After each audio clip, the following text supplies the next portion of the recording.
Hi, Olivia. I really like that picture you drew. Were you gonna put it on your mom's fridge? Oh, you were? Well, she has a lot of pictures up there, so she'll probably have to take one down because you want your picture to be more important. So with the old pictures, we have to take them down because when there's too many, then they don't mean as much. So then you can't focus on your new one. It's kind of like how with money in the world, when people have a lot of money, everything's expensive. All the prices go up. But when people don't have much money, the prices go down. So when you get a lot of pictures for your mom and she runs out of space in the fridge, she needs to make room to put that new picture. So she takes some of the old pictures and puts them away. So then you have enough room for your picture and it's more important. That was my explanation of inflation to a 5-year-old. It was very simple. For a freshman, it would be a little bit more complex, but when I was a freshman, I had no idea what inflation was, which is not ideal, but I learned. Okay, so a freshman. Have you seen that the prices at the Dollar Tree are $1.25 now? Yeah, our inflation has gone up. It's like 3% every year because we have so much money circulating right now that the prices for everything goes up. So if I had $1 last year, something that cost me $1 last year is like $1.06 this year. We have so much money circulating in the economy that all of the prices are generally increasing over time, and they raised the minimum wage for jobs, so all the prices are going up. Like $100 like 50 years ago wouldn't be able to buy you the same amount of stuff that it would buy you today. So we need more money to pay for the higher prices, but we can't circulate more money because it just raises prices. So the government normally tries to control the influx of money, and right now there's so much circulating that prices are continuing to rise.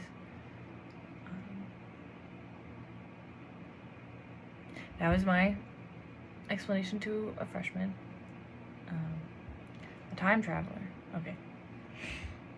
Hey, don't freak out. I know everything looks a little confusing. I'm talking to a computer, which is, I don't even know if you had computers. It's a little machine that can do almost anything. I know it's a lot. We do not have flying cars. It's not a thing. What? Yeah, it was really expensive. It was like $8,000. 8,000? Yeah, it's not that crazy. You paid $200 was your life savings? Oh my goodness. Wow. Our price of money has been like going up. So what year were you from? 1791. Okay. So if you had $100 when you're from, it's equivalent to about $6,300 today. So something you would pay $100 for would be about $6,000 now. And that's because the amount of money we've had circulating every year makes prices go up by a certain percent. So every year things become more expensive because we start making more money. So the average wage right now, minimum wage is it's between $7 to $10 an hour now. So everything is way more expensive. So there's more money circulating. We have to pay more, and the government is supposed to be controlling that, but right now we are experiencing a lot of inflation. We have had periods where it goes down, so it's deflation, and we have the same amount of money buys us more things, but the rate it's going right now, a lot of things are more expensive.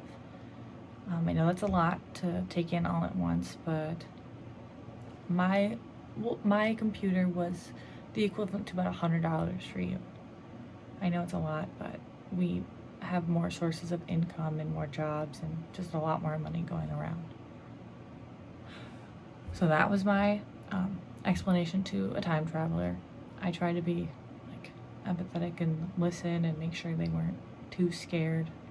My explanation to the 5-year-old, I really made it simple, and I compared coloring pages to money and their importance. And when you have one really important one, you hang it up because they like pictures, and a 5-year-old shouldn't have to understand like the concept like more deep into money, because I remember I was like 7 when I became aware of like financial status, and it was terrifying. It was a lot to take in, so I didn't want to stress out the child.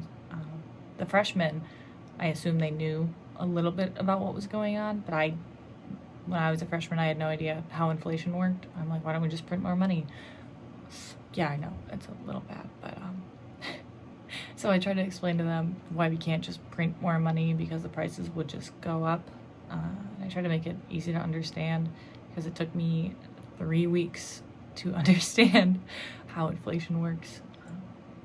And again, with the time traveler, I tried to relate with what they were saying and make them feel valid, like, oh yeah, I get that. Well, now it's this, and this is how that works. And I tried to explain it without being too complicated.